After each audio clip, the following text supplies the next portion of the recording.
This is still FCT Brief. Now, as we count down to Nigeria 65, we also ask who is really holding the reins of power in check. We're shining the spotlight this morning on the Nigerian Legislature, our National Assembly. Are they the bold voice of the people, or just a quiet nodding along to the executive's tune? 65 years in, democracy should mean more than just elections. It should mean accountability. But when push comes to shove, is the legislature stepping up or sitting back? Today on the show, we'll dig deep. Is the National Assembly acting as a true watchdog or a silent partner in power? Grab your coffee, because this is one conversation you don't want to miss. Now, to walk us through the dealings of the National Assembly is a public affairs analyst, Austin Okai, and he is live here with us in our studio this morning. It's good to have you. Thank you, Mr. Austin. You're welcome. You're welcome. You're always here to give us fire. Well, since 1999, critics of the legislature say that the institution has not been effective in holding the executive to account. And through its oversight function, of course, we've seen it perform but sometimes they say it's just, just in the face of it, and it doesn't go, beneath the surface. What do you say about that? Yes, the National Assembly, the members of the National Assembly, or the institution of the tiers of the government are not extraordinary people. They do not fall from heaven. They are all part of Nigerians. And their responsibilities, the most problem we are having is we don't even know the functions of the ruling power, the ruling party. And each time you see the ruling party dominate the National Assembly, these people comes into power with a manifesto, with an agenda, with a party policy. I don't know if you get it now. And it's not only in Nigeria, all over the world. Check out United States of America, Trump, anything he has coming to Congress must go through because his party dominates, including the Senate. Look at the confirmation of Kash Patel's, Pam Modi, all those he nominated, all his nominees came through. I'm talking of as advanced as America is. So whatever you are seeing today, we are making progress democratically, as expected. Nigeria is 65. I don't know if you get it down. We have so many elderly people at 65 that has failed in all rounds. I don't know if you get it down. But I don't want to appear and say that we have failed, the legislation has compromised. What exactly is in legislation? What are their responsibility? In Nigeria since 1999, we have improved. Look at when in 1999 till 2023, under leadership of Olusegun Obasanjo, how many Senate presidents did we provide?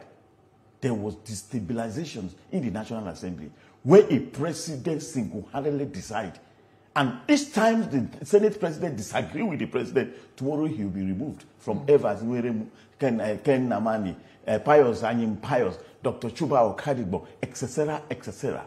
And what that Jonathan administration, when David Mark became, there was a little stabilization. And that is where we're building up to now. And if you look at it under the Senate President, Bukola Saraki, you will notice that there was chaos in the National Assembly, and which even the president complained that the President Buhari did, that he couldn't achieve so much because of disagreement with the National Assembly. So it's not about the legislature, the Senate, the office, the National Assembly being at war with the executive before we know they are doing their responsibility. No. Okay. Austin, let's look at this. The legislature is actually the true custodian of the people's mandate. Yes. Most times in the executive, rather the president or governor, there are areas they might not even win in election.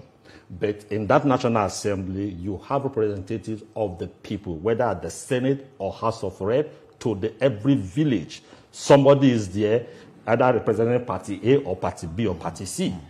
But if we take a holistic look at our legislature, yes, they've suffered when we had military coup and all that. The executive was running as military people, but you never had the legislature operate.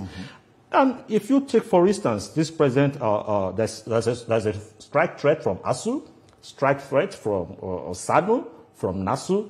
Pengasan is also down there. But in all this, you have the National Assembly in recess.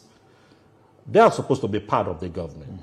Now, if you're looking at actively helping government to ensure they navigate all those bottlenecks, would you say that the National Assembly in Nigeria is doing the right thing when fire is on the mountain in the nation? There is no fire on anywhere. This thing you are seeing a beauty of democracy. You can't take it away. I don't know you get it now. ASU strike is as old as the Federal Republic of Nigeria. The solution has defied, the problem in ASU has defied solution. And you cannot take away ASU membership from the crisis that is even facing the nation. Right from election return officer, etc. I don't want to go there. That is not even the issue. The issue of paganism, you knew that these are issues that have borders on the national security, stabilizing the country. And it's about the problem we are facing. And these are part of democracy we are enjoying. Ideally, it's between them and Dangote, who runs a private organization, isn't it? And Dangote wants to run his own sole firms as an independent, and the Pegasus say whoever works here must be this. And the Department of State Security, which is also responsible for the national stability, under the leadership of Oluwaseyi Ajayi, he had meeting with them severally. And this issue were resolved. Along the line, they reneged. Along the line, there's a misunderstanding between here and there. Dangote said this, Pegasus said this. It's all about ego. And not just as the Senate president, one of the Senate leaders said this morning, Senator Odume, he called on the president to disband or to dissolve Pegasus, which he considered as a threat to the national stability. No, the president won't do that because they also have a right of association. So why didn't the National Assembly move a motion for this action? Why is he shifting? They don't have such a power to even move, except you are contradicting if you do that, you are already contradicting your constitution, which you have to protect. So instead of asking the executive to do that, why don't you also rise up, do your own what you want to do? Pegasus are a non-governmental organization. I don't know you get it now. Even calling on the president, maybe perhaps asking the president to protect Dangote. But should the president does that, you are already working against the constitution that you swore, an oath that you swore to protect and defend. The constitution guarantees us right of association, right of freedom, and Pegasus is part of that constitutional right that granted to citizens. I like that we have landed on this constitution matter because there's clamor over the years for a new constitution and the introduction of other reforms and legal frameworks. But despite this, calls, several dispensations have failed to grant this request. Why do you feel this has not sailed through? Why can't we have a new constitution? There has been. You look at the Electoral Amended Act. What we had before is completely different from what we have in the last election. And others are calling for reform. These are acts of constitutional amendment. So we are talking of overhauling. In that case, we have to suspend the National Assembly. Set up a committee to come and do the functions of the National Assembly that we elected them to. No. And there have been series of sittings. In a major problem now we are having this constitutional amendment is not even the Senate. I don't speak for them. I'm not their member. I contested, but I was not announced as a winner. Look at the State Assembly. These people rejected the right for them to be given an independence or an autonomy. I don't know you get it now. The major problem we are having with the National Assembly is the excessive power in the hands of executive arms of the government. Who can go against the president? Who can go against his governor and come back in the next election? Some of them are even being suspended from the State Assembly. Some of them, their right are being deprived from the State Assembly. Their constituency allowances are not being paid. And all that. So the most important thing is for us as a citizen, what is he expected of us, of the National Assembly? What is he expected of the legislature? Are they to be fighting with the executive before we know they are performing? Or should there be synergy between them? One, people blame, for instance, where I come from. Somebody may blame that the senator is not building roads, the senator is not building the classroom, the senator, and not only in Nigeria, not only where I come from, all over. Some believe that the senator must provide cars for them as part of their constituency allowances. Yes, but is that their core responsibility? No. This is a representative government where a lawmaker is expected to communicate the mind of his people. Let his people speak through a legislator. Are they doing that? Yes. When Seusani was there, you see, Dino Belai was very, very strong a senator when he was there. I don't know you get it now. So even up till now, there has been a stability. You see somebody like Senator Karimi. I don't know you get it now. When there was an issue of insecurity in Kogi West, he raised it on the floor of the National Assembly. I don't know you get it now. And so many attention went there. Today there has been remarkable improvement because the governor also acted in line with this issue being communicated at the National Assembly. These are what we call representative. You see Senator Odume, of recent he raised around that his people are not this, are not that. So there has been a remarkable improvement in the 10th National Assembly in the current dispensation. There's improvement. Now, Mr. Okai, can our lawmaking institution, whether it is House of Assembly or National Assembly, can it be better than what we have today? Because we're looking at Nigeria at 65. Their primary responsibility is to make laws and to oversight. Yes. Now, would you say that they are taking the action of lawmaking and probably amending certain laws and also playing the role of oversight effectively the way it should be done? Or you think that there can be an improvement? So where do we need such improvement? There should be an improvement. You know, this is not the democratic system cannot be a perfect system. There is a room for improvement. And gradually we are getting there. Just as I said before, there was a time, if you serve as a Senate president for 3-4 years, 2-3 years, you should be one of the luckiest man.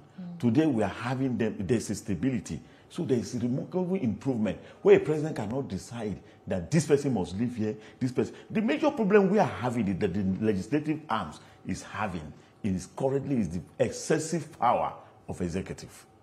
Now who has the power to amend those laws? Is it not the lawmaker? No! Yes, you have the power to amend, but you cannot take away political influence. Each party in power wants the status quo to maintain. Take note of that. You must not be seen working against the interests of your party. And at times, your interests of the party may be seen working against the interests of the masses.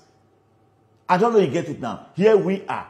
For instance, now an appointee of the president, or a wife of the president, or a wife of a governor, recommended a chairman of an agency to be appointed. In this case, you will see that if they will disobey, some of them will even be summoned to appear before the committee. They will disobey. We have seen occasions where the Senate committee will invite a particular DG of an agency to appear. They will send one of their lawyers to represent. On several occasions, you have seen it.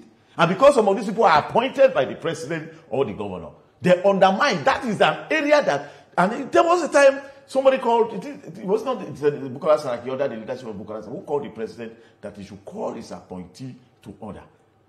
I don't know you get it now. So that is another issue we should do. Some people loyal to the president in the state house or in the government house, loyal to the governor, seem to have influence on some of the appointed DG of agencies and parastatal, and that's them to undermine So along the line, I think there will be improvement, and we have seen it that there's a remarkable improvement. And there's a room for growing.